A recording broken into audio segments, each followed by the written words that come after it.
Vamos convidar a Marina Costin Fuser, para se juntar aqui a gente. Será que a Marina já está aí? Eu li aqui uma nota que ela estava com a câmera desligada. Marina, se puder ligar a tua câmera. Olá! Olá! Boa noite, Marina, tudo bom? Boa noite, tudo ótimo. Não consegui ver a última temporada.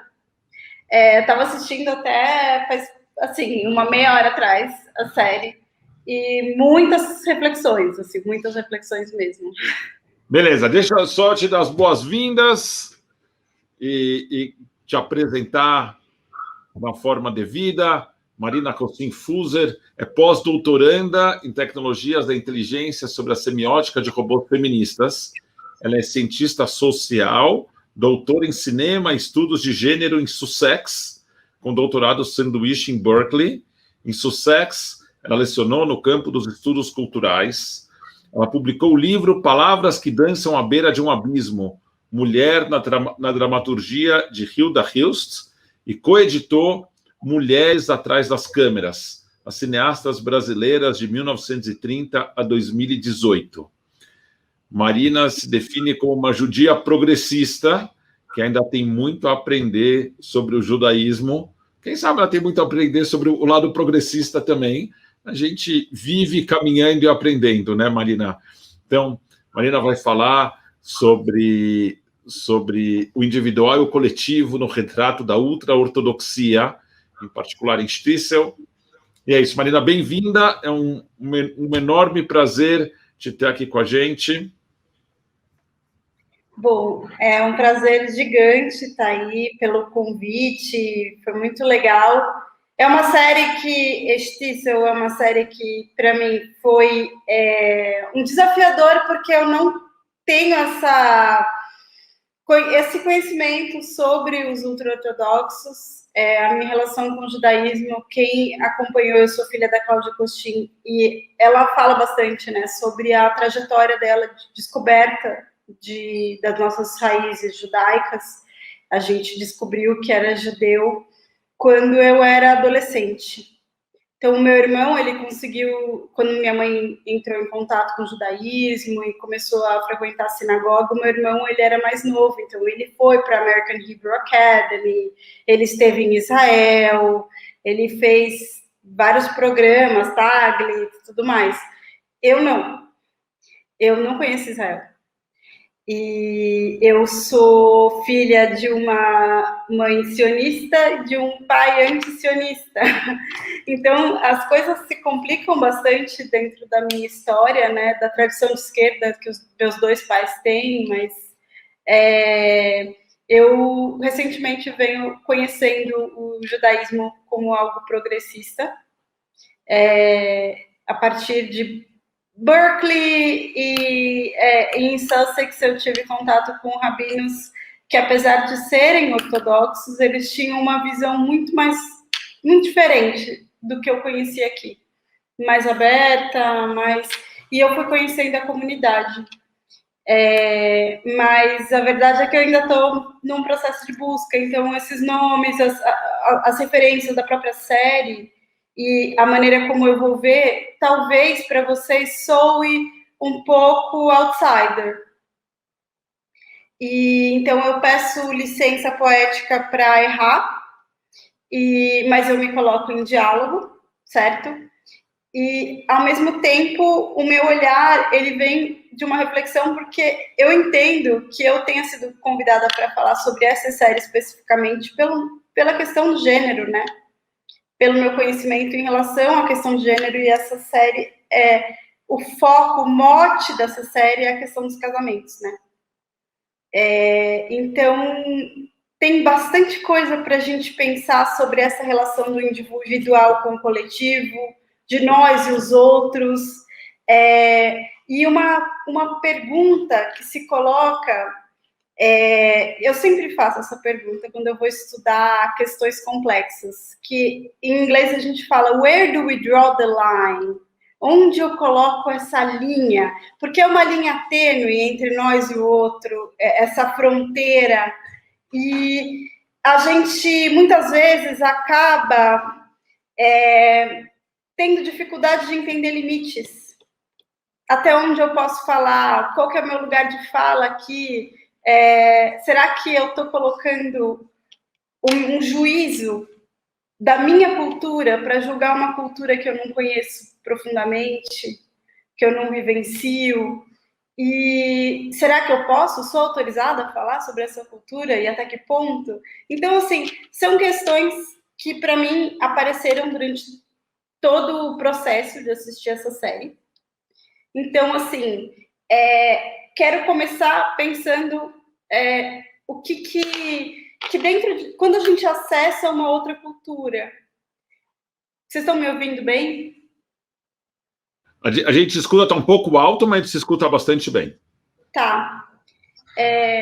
Esse processo de entrar em contato com a cultura dos ultra-ortodoxos e pensar como era o casamento, como era a relação da família desse personagem. Imagino que todos tenham visto pelo menos alguma coisa da série, né?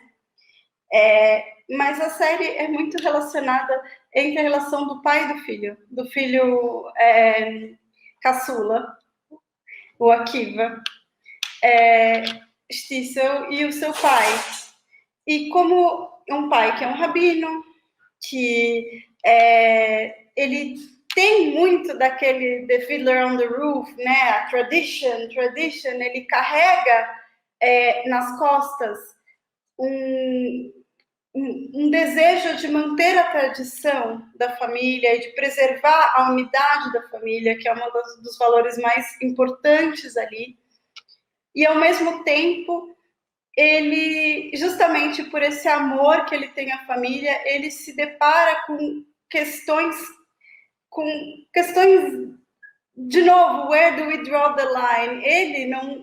Onde ele se vê diante desse limite, né?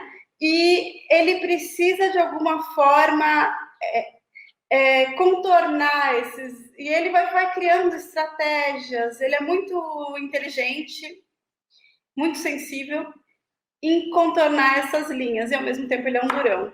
Como todo personagem complexo, ele é um durão, ele é orgulhoso, ele não tem muita dificuldade de expressar o amor que ele sente, embora o tempo todo esse amor ele se apresenta na série. A gente não, em nenhum momento você pensa que ele é um tirano, né?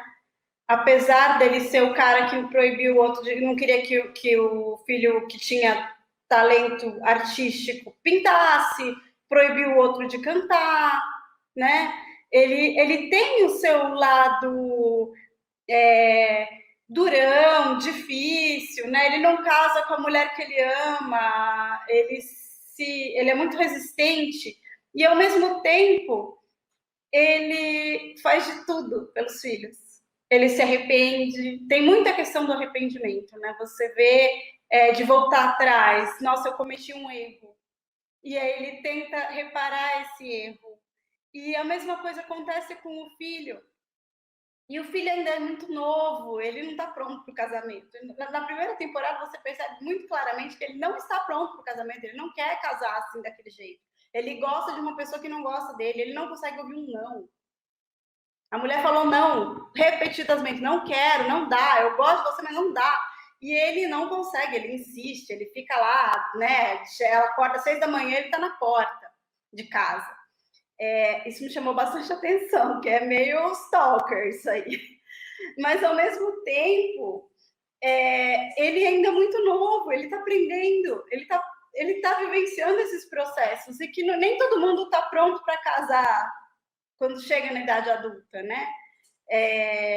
Então, assim, é engraçado como a sociedade vai taxando ele, né? Cada casamento, noivado que fracassa, ele ele é aquele cara desmiolado, ele é colocado numa caixinha, tipo, esse daí já era, perdeu, né? E engraçado que é com um homem. não é o estigma da mulher, é um estigma em torno do menino. E eu vejo ele muito como um menino, né? Mas é que, Marina, não sei o que você acha. Eu tenho duas perguntas já nisso que você disse. A primeira é que você disse que o pai não casa com a mulher que ele ama. Ele tem uma relação, eu esqueci os nomes, mas ele tem uma relação com aquela secretária dele na escola, né? Me parece um pouco de manipulação dele, né?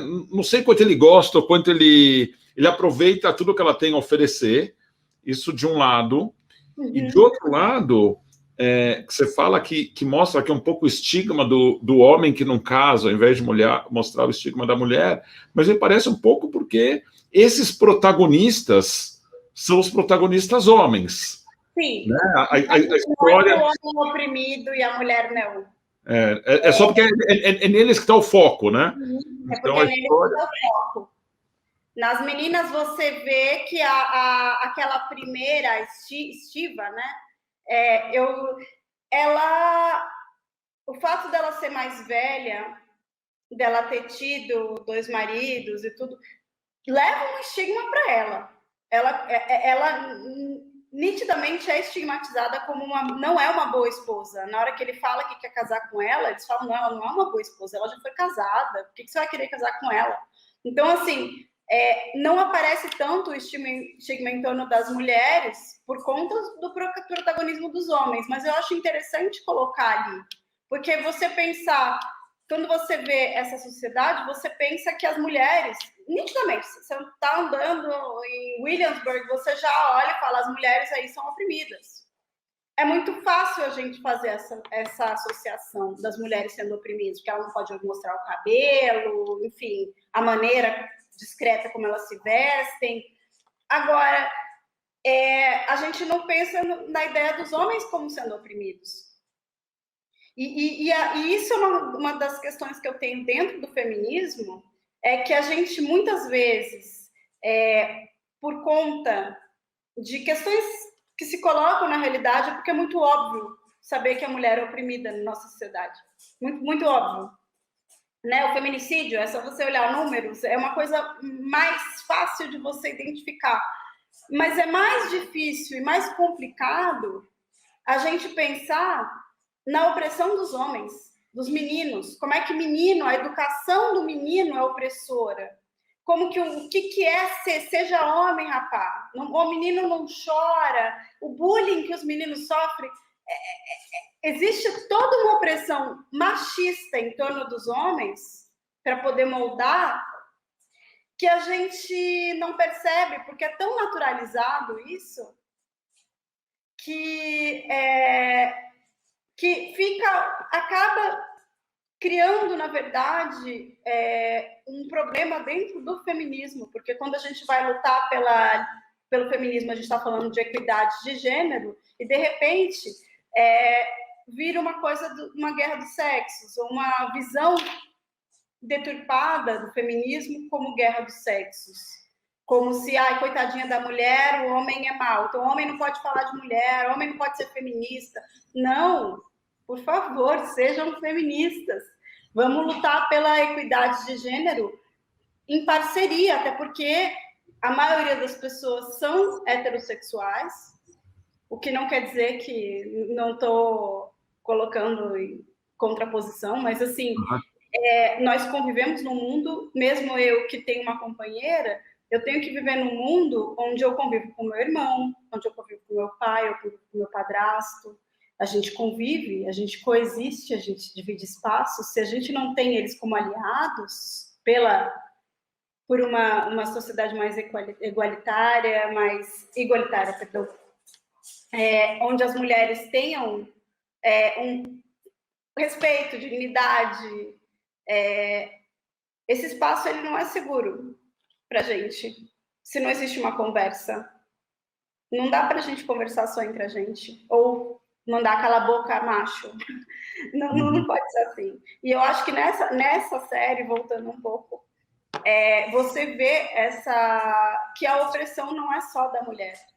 Ela é da mulher, você vê a situação de como que, né, a menina, a personagem da Shira Haas, a Ruhama,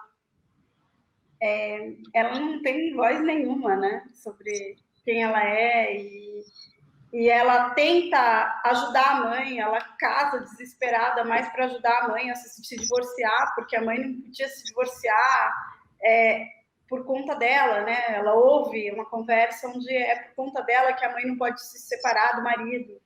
Então, assim,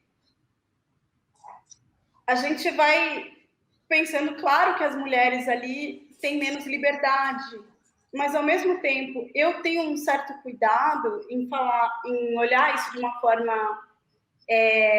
como no unorthodox eles colocam como opressão, parece que é uma coisa totalmente negativa, uma sociedade má, né?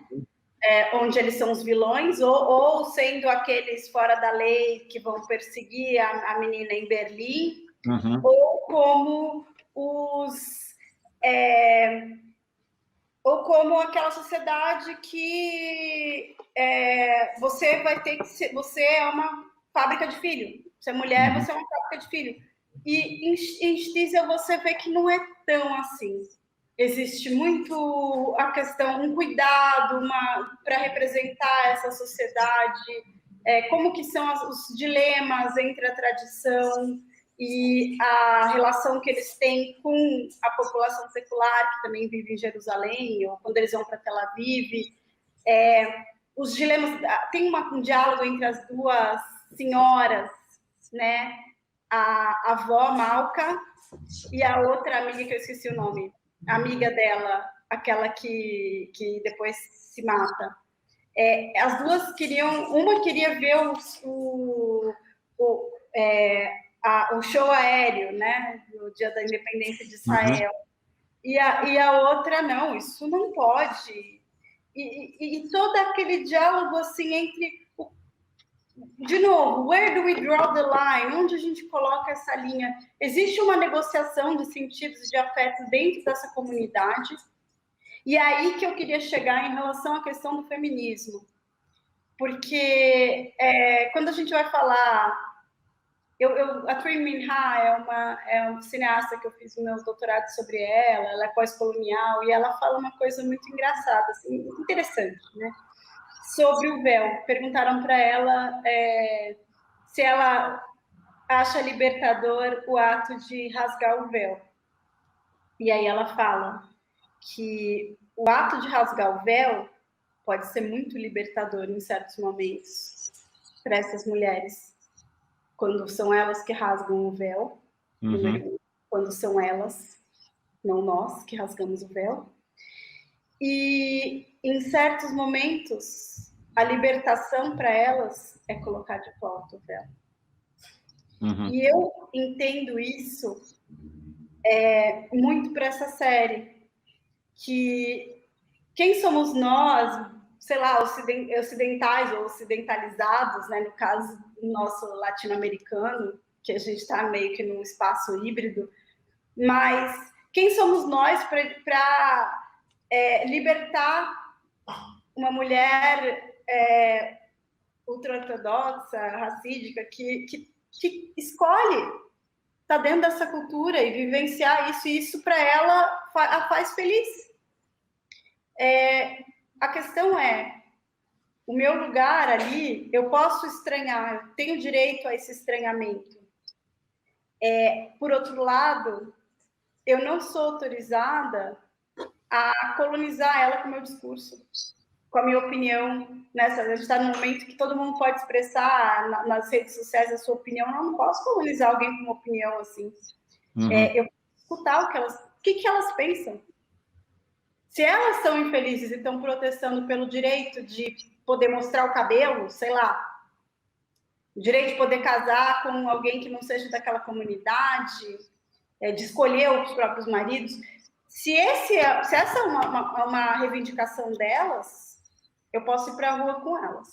Só que, como eu sei que isso não é o meu lugar de fala, e aí lugar de fala nesse sentido é muito importante, eu preciso ter a humildade de reconhecer que eu preciso ouvir mais do que falar. E, é claro, o lugar de fala ele não serve como lugar de fala, de carteirada, dizer cala a boca. mas é um lugar de dizer, peraí, o que elas pensam?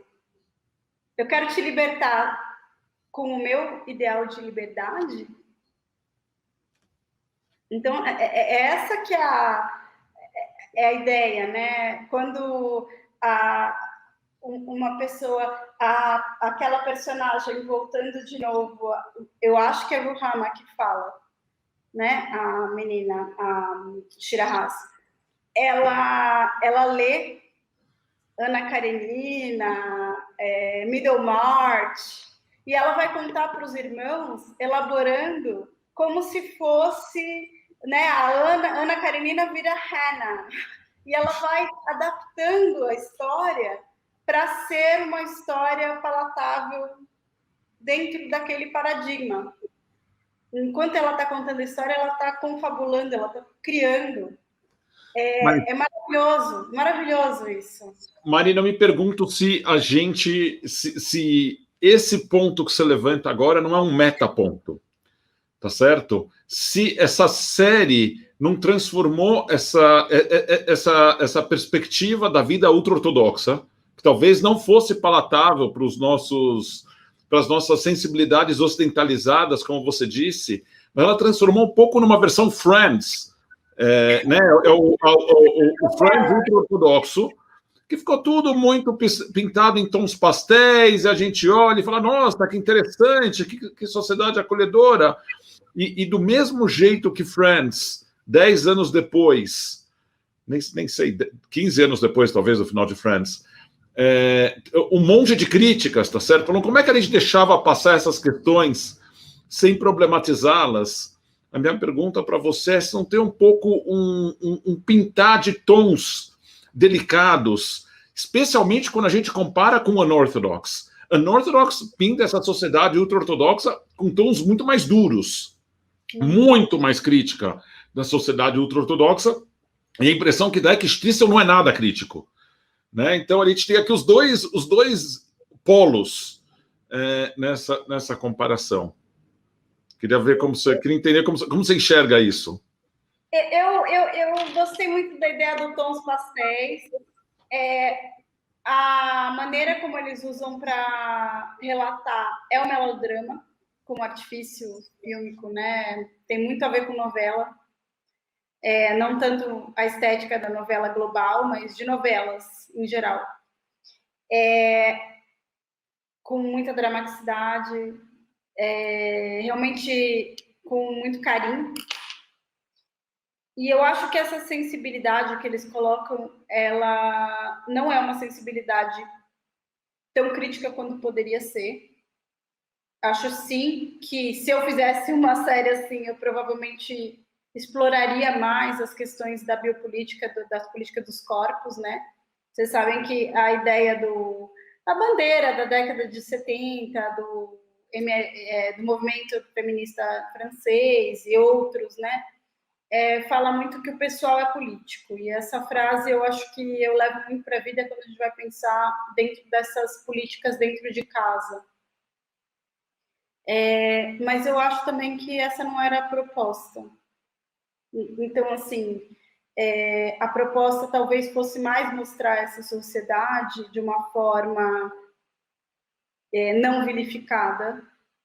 E isso acaba, de certa forma, eu concordo com você, que acaba atenuando essas nuances da questão da opressão, porque mostra muito o jeito de um certo jogo de cintura para se reparar. Então, assim, o mal não é tão mal, e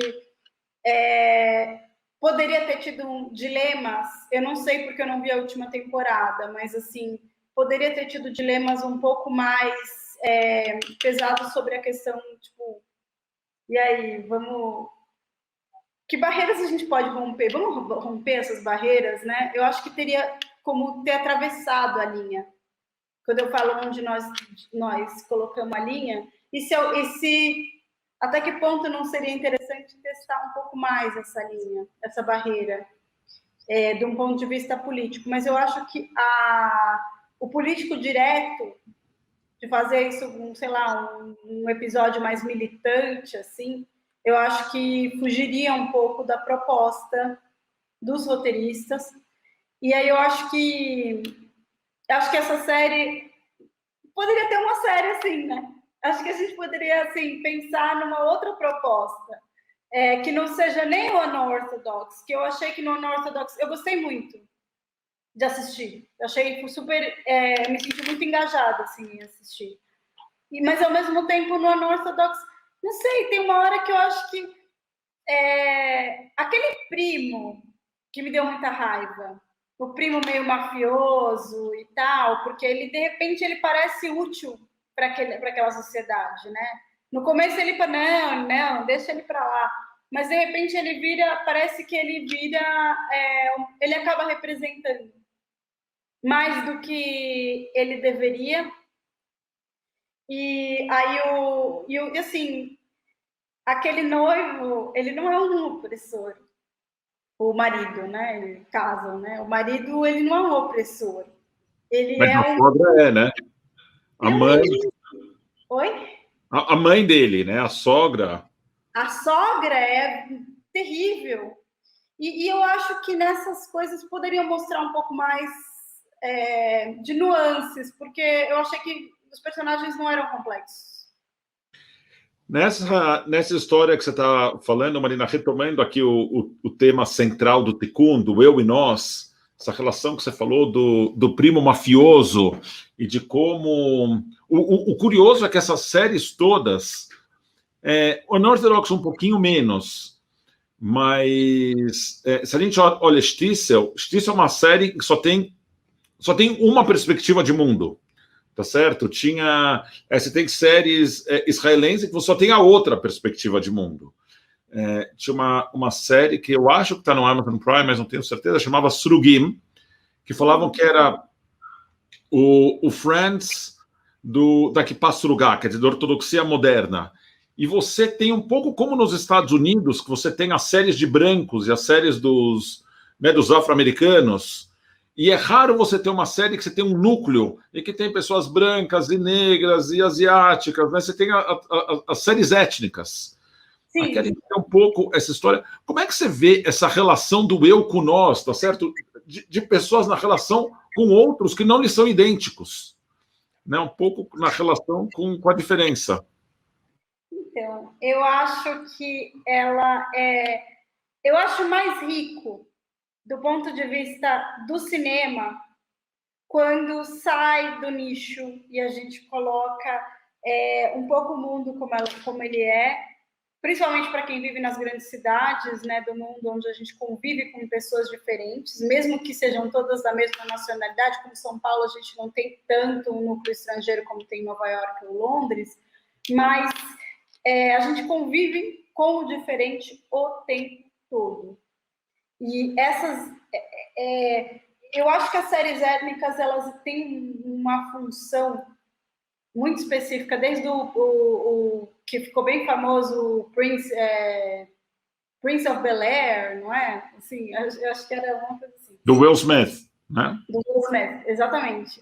Aquela série, ela trouxe a questão da representatividade para um público que nos Estados Unidos e aqui no Brasil também, porque passou essa série no Brasil, se via subrepresentado na televisão. De repente você vê protagonistas negros, você vê casais negros, você vê negros servindo negros, e não uma coisa tipo do negro só poder entrar na novela quando é empregada doméstica, ou enfim, trabalha em subempregos. De repente você tem uma diversidade maior. Então, isso, principalmente com relação à população negra, isso foi muito importante.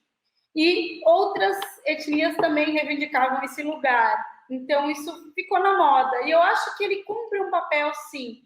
Só que eu acho que não dá para se esgotar ali.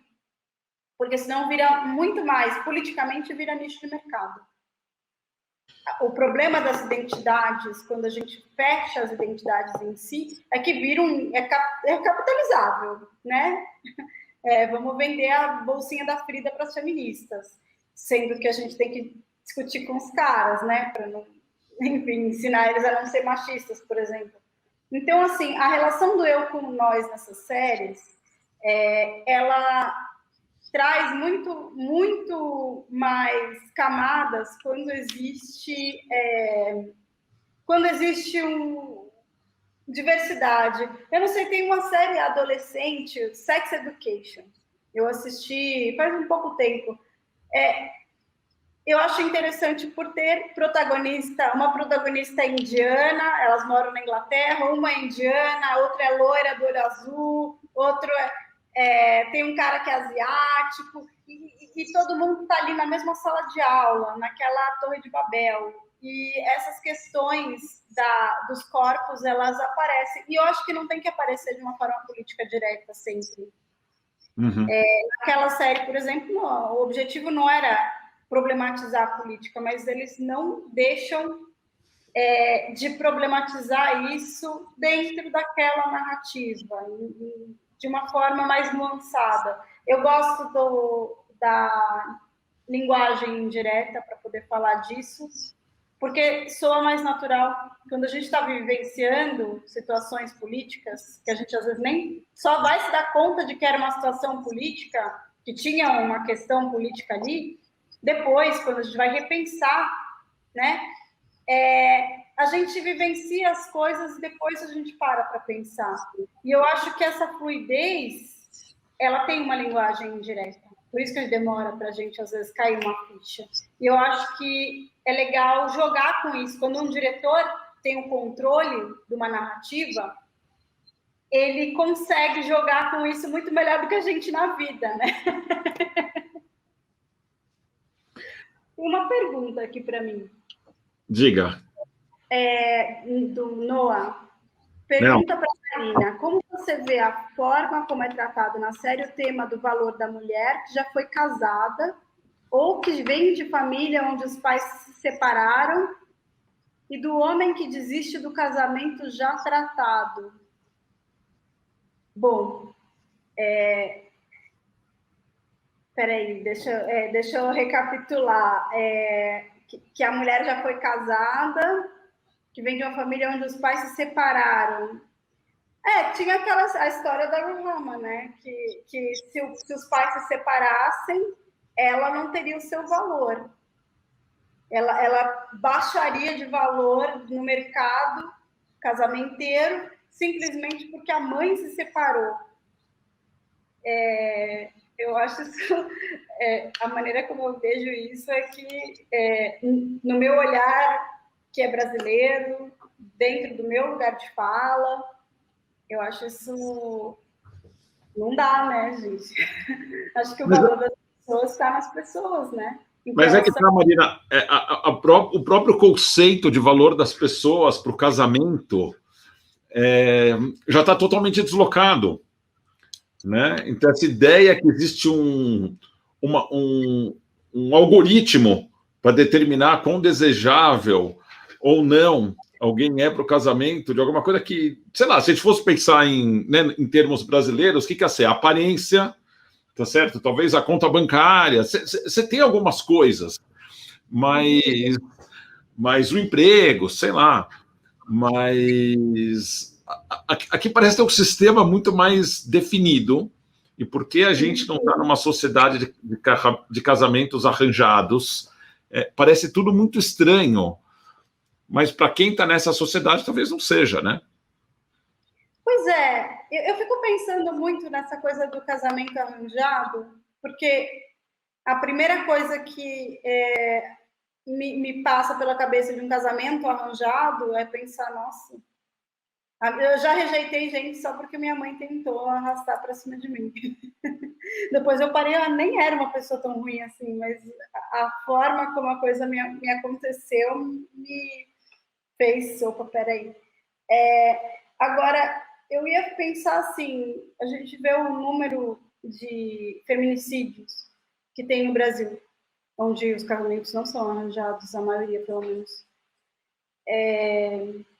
De maridos que matam a mulher, de casamentos que, sim. Então, não dá para a gente pensar que porque o casamento é arranjado, as pessoas não possam ser felizes ou infelizes, ou que isso seja o que determina dentro de um casamento. Eu acho que tem muitos fatores. Mas se a pessoa casa contra a vontade, se a pessoa não está de acordo com aquele arranjo, a chance de ser infeliz é enorme, né? Com ou sem uma opressão dentro do casamento, com ou sem uma pessoa diretamente violenta, óbvio, né? Uma pessoa diretamente violenta, com certeza faria o outro infeliz, enfim. Mas o casamento arranjado, eu acho que a questão é o consentimento, né? Eu acho que aí é bem claro para mim qual é o problema disso. O problema é você não consentir. Se você consente, se você quer casar com aquela pessoa que seus pais organizaram, não tem problema.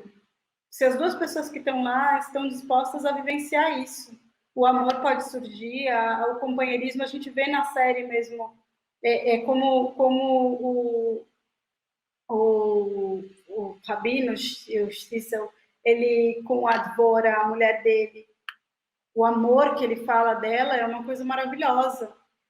E ninguém está falando ali que foi ele que escolheu ela ou que ela que escolheu ele, pelo menos até onde eu assisti, não. Então, assim, não acho que essa seja a linha. E aí a questão, por exemplo, do que é desejável e o que não é desejável. Será que na nossa sociedade não existe isso também, do que é desejável para o marido, o que é desejável para uma mulher, mesmo não sendo arranjado?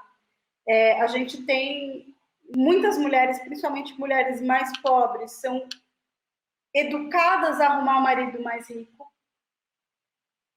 E muitas são, inclusive, pelos pais, meio... não vou dizer aliciadas, né? Mas, assim, existe uma pressão forte para que a mulher arranje um marido rico. É muito fácil chamar uma menina, principalmente quando ela é mais pobre, de interesseira, né? Mas a gente também não pensa que ela foi programada para isso, muitas vezes. Né? A mulher linda, recatada e do lar, será que essa ideia foi voluntária da mulher do Temer? Ou será que isso está muito além dela, né? Para a gente ficar julgando a Marcela? E a questão da mulher e dos homens, né? O que é desejado para um homem, desejável para um homem. Um homem não precisa se manter magro, com corpo esbelto. Ele pode, se ele quiser. E isso vai ser atrativo para algumas mulheres, sim. Mas ele não é um dever moral para ele. Para as mulheres E é um dever moral, inclusive, no meio profissional. Não é só no casamento, não, é para tudo. Quando a mulher está gordinha, ela aparece em mídia, as pessoas comentam, os âncoras comentam. Você vê assim, a Nancy Pelosi botou uma saia mais curta, estão falando das pernas dela. O corpo da mulher está o tempo todo em evidência. Então, se a mulher não se mantém dentro de um padrão socialmente imposto, ela é considerada, da mesma forma como na série você vê o pessoal julgando, também julgam aqui.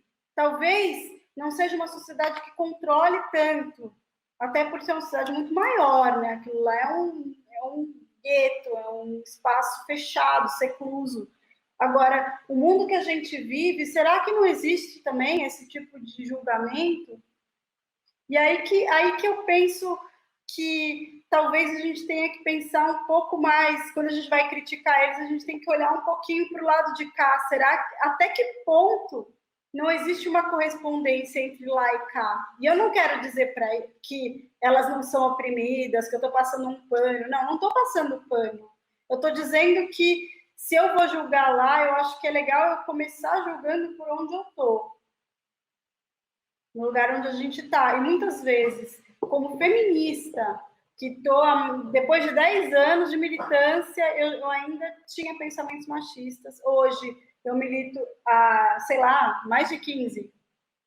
Eu ainda me vejo me censurando com ideias retrógradas sobre mulheres. Olha só como esse processo de desconstrução de paradigmas, ele é para sempre. Ele é uma coisa que, assim, a gente vai se repensando. Eu acho que a gente está para...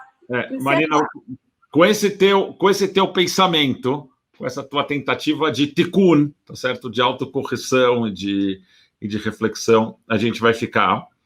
Quero super te agradecer pela tua participação aqui. Agora a gente tem na sequência um pocket show, uma apresentação de Hazanim da CIP e da comunidade Beitel, nossa comunidade parceira aqui em São Paulo. Hazanim e músicos também da CIP e da Beitel. Espero que vocês gostem. Na sequência, a gente volta à 00:20 com as próximas palestras. Se cuidem.